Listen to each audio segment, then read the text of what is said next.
guys. Okay, so today I kind of want to do a vintage video, show you guys, giving some examples of where good places to find vintage is, what exactly vintage is, and some really good finds that I found, and how you can revamp some of the pieces that you might find. So I'll start off where you can find some vintage clothing. Obviously, if you go to flea markets are some good places to find vintage clothing, actual vintage boutiques. There's also like Salvation Army you can go to, and there's also websites online that you can go to. And another good way to find some vintage clothing is actually from your mom, your grandmother, and your aunts. Anyone who's older who might have lived a few decades ago. And most of the pieces that I'm going to show you guys are actually my mother's that she obviously doesn't wear anymore, but I thought they were cute and I could see them styled certain ways. But I guess I should actually tell you guys the actual definition of vintage. It is an article of clothing is considered to be vintage if it's from the 1920s, 30s, 40s, 50s, or 60s. Anything after the 60s is considered retro. So some of the pieces I have are vintage and retro, and I'll show you guys, when I show you the pieces, I'll tell you if it's vintage or retro. Most of the pieces I have are more retro, but I do have some actual like vintage pieces. So I guess I'll start with some of the shirts that I have. This is one of the shirts that I have, and this is from the 60s, so it's considered to be vintage, but it's just this really great pattern. A bunch of orange, yellow, pinks, and reds.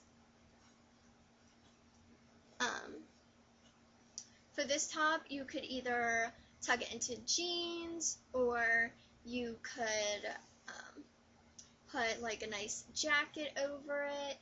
You can do a lot of different stuff styling-wise.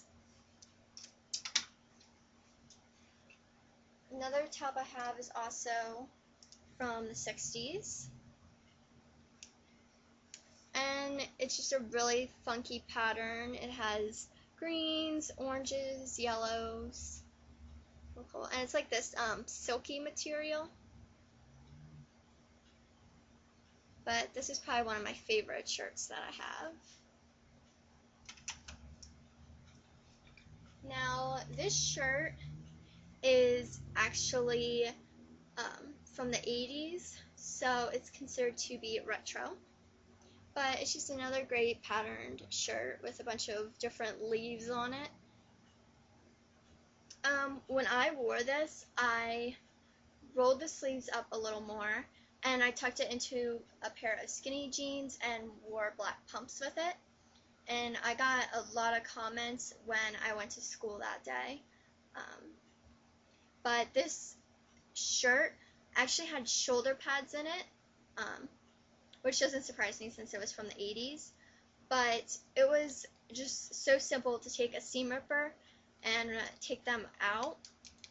So that's one way I modernized this top.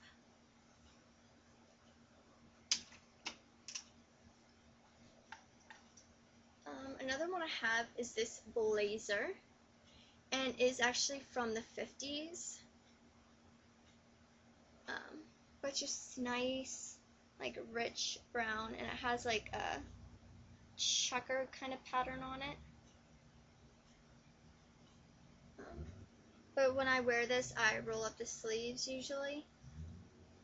It does have slight shoulder pads in it, which I could remove if I wanted to, because they're exposed. But in a blazer, I kind of like it to have structure. so I did not remove them. And I didn't change this piece at all or alter it in any way. It kind of reminds me of like maybe a Ralph Lauren kind of piece, very like country type feeling.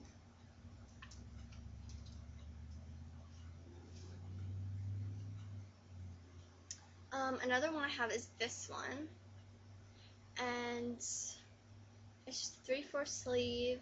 It has a really funky pattern on it, and it has front pockets. And this one is also from the 80s. It had shoulder pads, which I removed. It also had, it didn't have buttons originally, but I thought buttons would kind of look cute on it, so I just went to my local Joann fabric store and got these really cute buttons. Now, you could actually put the buttonholes on the other side, but I really don't plan on buttoning it. I just wanted it for the look or the effect. But that's another way you can alter things, is by buttons.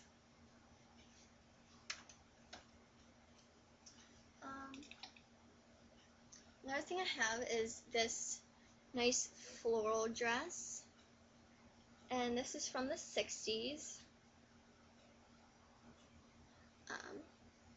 But I could see it with maybe a really cute pair of boots. Let me see if I can find them. Okay, I don't know where they are in my closet, but I could see it with some maybe ankle boots and maybe this brown belt that I'm wearing. Put that around the waist and a really cute jean jacket. I could see it styled that way. But it's just really cute. Great for spring and summer. So I had that, and then I have this, I haven't worn it yet, but this is actually from the 70s, and it kind of has a turtleneck neck, and it's long sleeved, and it's a mini, but it's olive green, and then it has like gold glitter speckles on it. It's very lightweight, so I guess I haven't worn it because I'm trying to find the proper undergarments to wear under this, because when you put it on, like, you see everything. So yeah, but I think it'd be really cute in like the fall or winter months.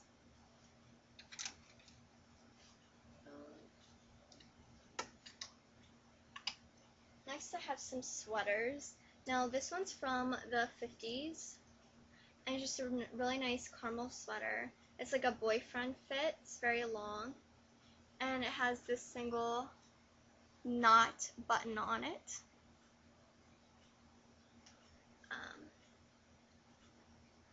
But I just think it's super cute.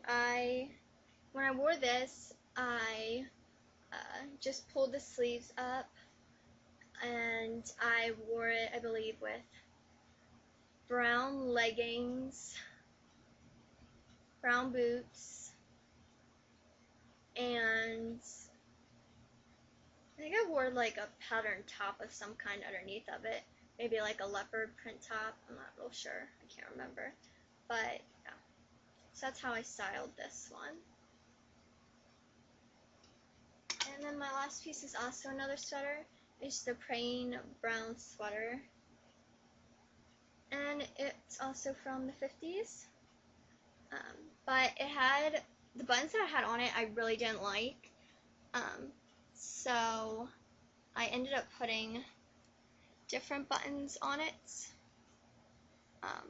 Now I also found these from my local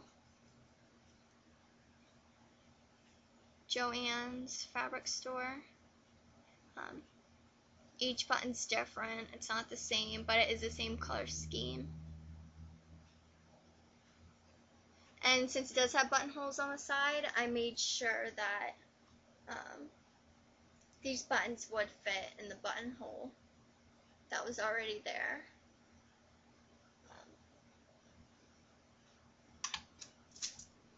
But yeah, so that's just some of the pieces that I have. So now you guys know where you can find vintage, what vintage exactly is, and I've shared with you guys a few of my pieces. Now on to how you can modernize them. So obviously some of the pieces that I've shown you, I didn't like the buttons that were on them, so I either changed the buttons, or the one piece didn't have any buttons and I put buttons on it. Some of the pieces had shoulder pads that I removed, so it's really like small tweaks that you can do to the item. Now, obviously, if you're a good sewer, you can do hems, you can take things in, you can totally alter them, like two projects I'm working on right now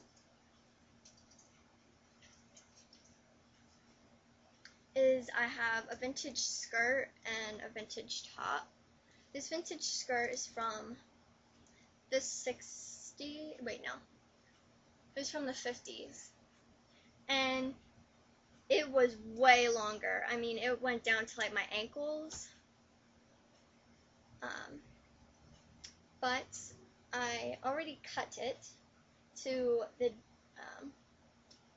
desired length. I cut it to my desired length, leaving an extra inch because I know I'm gonna have to hem it, but that's one way you can alter. Same thing with this dress. It's from the 80s, and it was a velvet floor-length dress, but I thought it looked cuter as a mini, so I cut it to the desired length, leaving an extra inch. That way I can hem it up. So these I just need to hem. Hemming is probably the easiest sewing task that you can do. Obviously, totally altering something, taking something in, that's going to take a little bit more skill and knowledge to do.